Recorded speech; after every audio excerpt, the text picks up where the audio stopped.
Frank.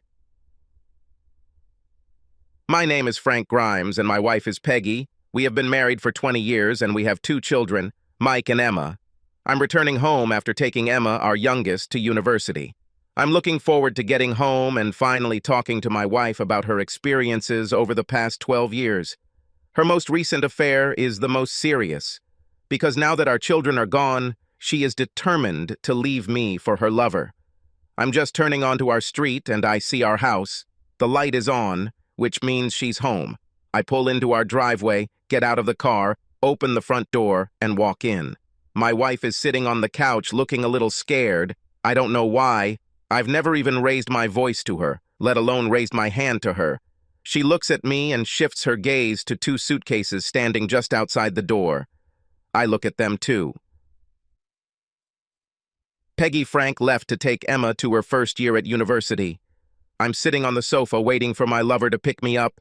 My suitcases are packed, and I left Frank a note telling him that I'm leaving him for another man, but my lover is late. I'm worried what will happen if Frank comes home first. My lover is just the latest in a string of lovers I've had over the past 12 years, but this one is special, and we are in love. I think back to the last 12 years and the lovers I've had. My first lover was my tennis coach at the country club.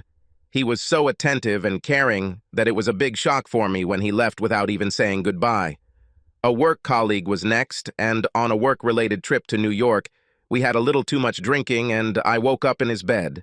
At first I was angry with myself, but then I thought, why not? No one will find out. This affair lasted for more than 2 years, always on company trips, and sometimes in his office when we worked late. Then, one day, he simply didn't show up for work, and there were rumors that he had run off with a girl half his age who had disappeared at the same time. After that, there was an old friend of mine from college. We met by chance at a charity sale. He invited me to lunch and we sat and reminisced about our college fling.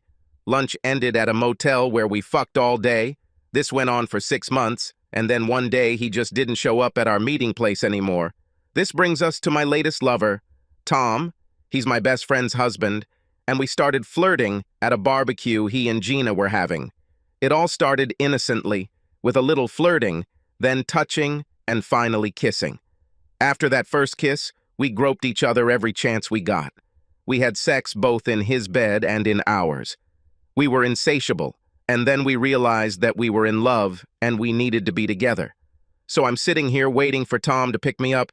He's almost half an hour late, and I'm starting to worry that I've been abandoned again. I look at Frank.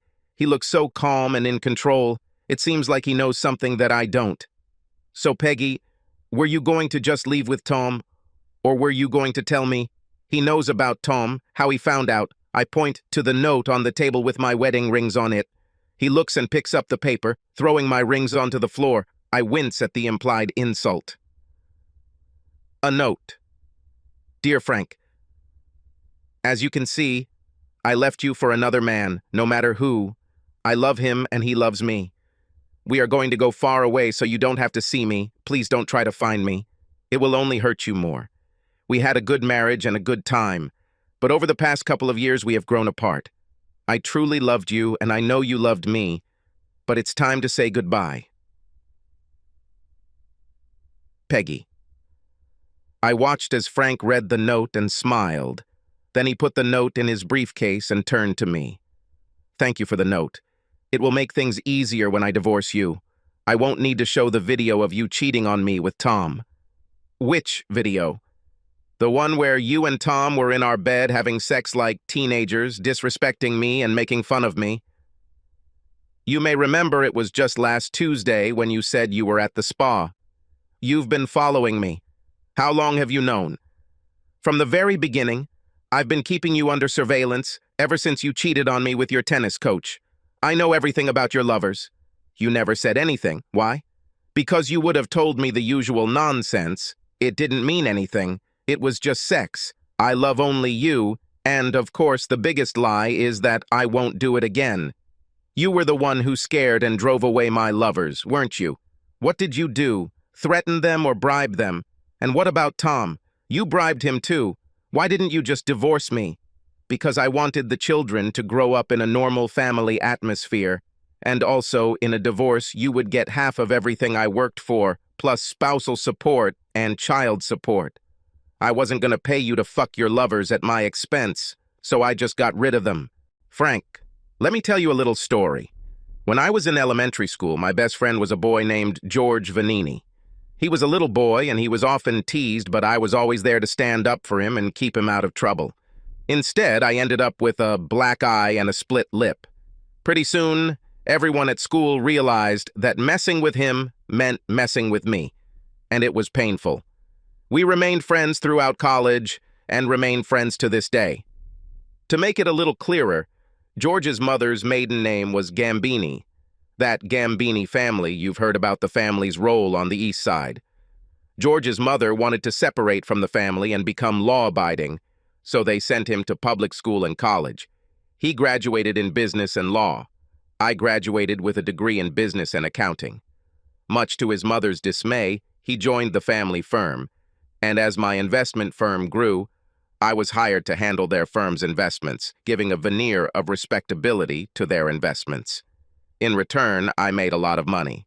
George also said that if he could do anything for me, all he had to do was say it.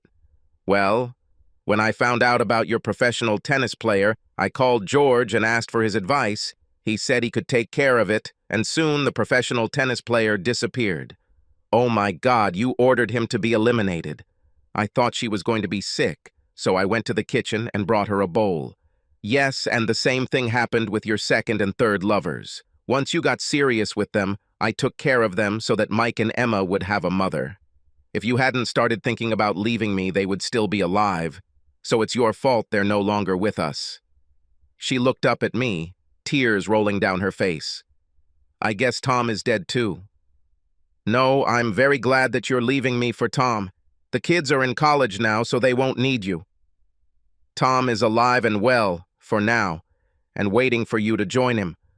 The look on her face was priceless considering the relief she felt. Did she really think that I would admit to killing 3 men and let her live? So why didn't you just let me go with Tom? I pressed the speed dial on my burner phone, and 2 large men walked through the front door. These gentlemen will set you up with Tom, and you can spend the rest of your life with him, knowing that you are responsible for the deaths of your former lovers. Goodbye, Peggy, and I hope you rot in hell. One of the 2 men took Peggy's suitcases, while the other walked Peggy to a waiting car. She didn't say another word. As promised, she spent the rest of her life with Tom, living in his car just long enough to get to the bottom of an old quarry 10 miles out of town. Now they are all together in one place, 1 cheating wife and 4 wife-stealing idiots. I love my life, and I have proof that my loving wife Peggy left me for another man.